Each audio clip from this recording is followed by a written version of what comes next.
Welcome to The Explainer. I am incredibly excited to guide you through this today because we're tackling something every single one of us faces, navigating the sheer volume of modern market noise. I mean, let's be real for a second. Have you ever opened your brokerage app on a random Tuesday morning, or turned on a financial news network and just immediately felt a wave of anxiety? You're instantly bombarded by 50 different alerts, a trending stock ticker here, a geopolitical crisis there, a new AI tool promising to make you a millionaire overnight. It is completely overwhelming. Well, consider this your definitive masterclass. Today, we're cutting right through that relentless hype, the trending hashtags, and the flashy headlines to equip you with a trusted, fundamentally sound framework for your hard-earned money. Okay, let's dive right into this and lay out our itinerary. To make sense of this rapidly shifting financial landscape, we're going to look at AI advisors. Are they a friend or a foe? Then, the gamified finance trap.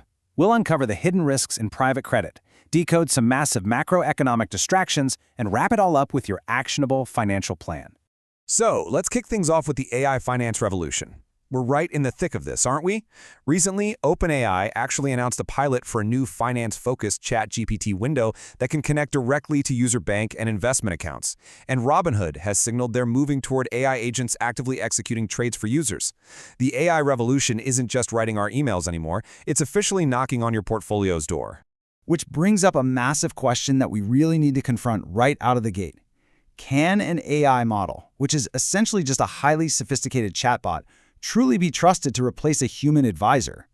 Are we ready to hand over something as deeply personal and consequential as our life savings? Really think about the weight of that for a second. To figure that out, it's best to think of AI as kind of like WebMD for your wallet. It's incredibly good at identifying general symptoms. You get 24/7 access. It can help you build a basic foundational budget in seconds, and it dramatically increases financial accessibility for folks who have never invested before. But when it comes to the complex, specialized surgery of financial planning, that's where AI falls dangerously short.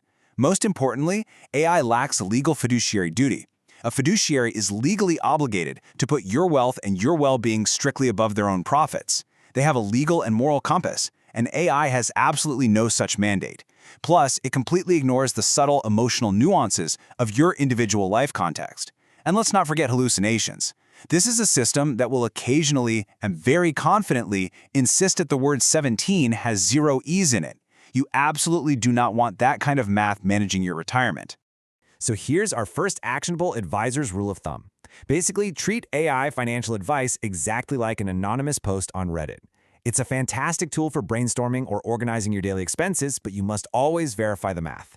Remember, these are language prediction models, not judgment models. They string together words that sound plausible based on their training data. They aren't conducting deep fundamental analysis on obscure market data. So definitely never use them for individual stock picks. Moving right along down our agenda, we shift from the automation of AI to the highly speculative, heavily marketed world of the gamified finance trap, looking specifically at prediction markets and TikTok copy trading. If you spend any time scrolling through social media today, you're bombarded with this narrative pushing these platforms as a totally valid investment strategy.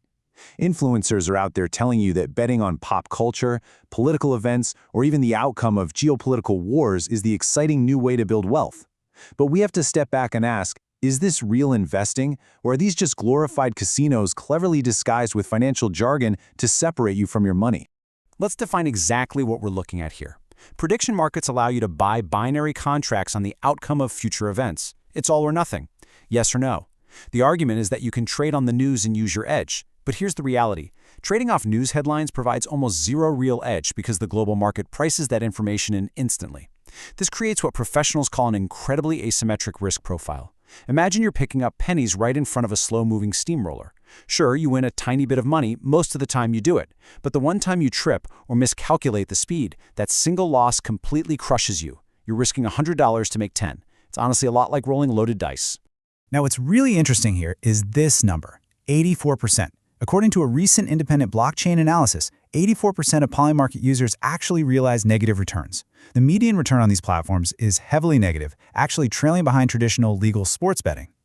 The illusion of easy money is completely shattered when you look at the raw data. The vast majority of everyday retail users are just losing their money to a tiny cohort of professional arbitrageurs with faster algorithms and, of course, to the fees of the house. Which leads us to our next advisor's rule of thumb. Simply put, Avoid copy trading influencers. If you're watching a TikTok video telling you what contractor stock to buy, you are already too late. You're buying at a premium after the herd has already driven the price up, meaning you'll likely be the one left holding the bag when those same influencers sell. You have to recognize that prediction markets, once you account for fees, are a negative-sum game. True investing is about owning productive, cash-flowing assets, businesses that actually create value, not betting against insiders on thinly traded event contracts. All right, let's pivot from those personal retail bets to some massive systemic macroeconomic trends. We really need to shine a bright light on the $2 trillion private credit market, often referred to in financial circles as the shadow banking machine. To understand why Wall Street has been so obsessed with this, let's walk through a step-by-step breakdown. How did we get here? Well, after the 2008 financial crisis, regulators rightly stepped in to protect everyday consumer bank deposits. They forced traditional, highly regulated banks to pull back from riskier corporate lending. That left a massive vacuum, and private credit swooped right in to fill the gap. Here's how it works. Step 1. An investment fund raises capital. Step 2. They lend that money directly to private businesses. And Step 3. They charge exorbitant fees to investors for these opaque, highly illiquid returns. Because this whole process happens outside the traditional banking sector, it has just a fraction of the regulatory oversight. And this brilliantly illustrates where the cracks are starting to form. As interest rates have stayed higher for longer, the financial stress on these borrowing companies has intensified drastically. We're now seeing default rates among corporate private credit borrowers climbing pretty fast, with some metrics from Fitch estimating it reaching as high as 9.2%. Because these loans are largely floating rate, the borrowing companies absorb the brunt of the interest rate hikes directly into their monthly payments. This compounding stress has led to massive funds, like those managed by Blackstone and Blue Owl, to trigger gates, which are mechanisms that actively restrict and block their own investors from withdrawing their money in a panic. So here's your actionable step, your advisor's rule of thumb for navigating this space. Be highly, highly skeptical of the current aggressive push trying to bring everyday retail investors into these complex alternative assets. There is a severe liquidity mismatch here. If you're locked into a fund and cannot sell your asset when you need your cash because the fund is gated withdrawals, the risk you're taking is significantly higher than the marketed yield suggests. Stick to transparent, highly liquid assets where true price discovery happens every single second of the trading day on an open exchange. Moving out of the shadows of private credit, let's tackle the most visible, loudest market noise out there, decoding macroeconomic distractions, like sovereign wealth and trade wars. It is so incredibly easy to let the chaotic news cycle dictate your portfolio, but let's look at how sensational headlines almost never match the mundane economic reality. Take the headlines about a massive Canada-China electric vehicle trade war. The reality? Canada's mostly just reverting tariffs back to the 6.1% levels they were at just a couple of years ago. It's a normalization, not a seismic global economic shift. We see sensational news about the province of Alberta separating from Canada, promising massive tax cuts. The reality? The fiscal math touted by groups pushing this completely ignores massive federal liabilities like old age security, making the promises pretty unfounded from a purely objective standpoint. Or consider the headline about the new retail-accessible Canada Strong Sovereign Wealth Fund. The reality there? Infrastructure projects are notoriously illiquid, prone to massive cost overruns, and could lock up retail capital for well over a decade. Which brings us to a really crucial advisor's rule of thumb. Do not trade on geopolitical headlines. Seriously, by the time a political event hits your newsfeed or the evening broadcast, the multi-trillion-dollar global market has already priced it in. You're not beating Wall Street algorithms to the punch.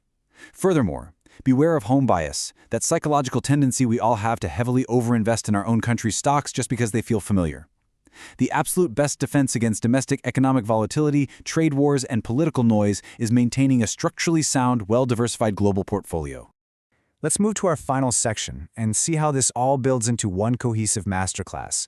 We've covered a huge amount of ground today, from the micro level of AI bots all the way to the macro level of global trade. Now it's time to turn that insight into your actionable financial plan. Here is your trusted advisor's checklist, summarizing the filter framework we built up today.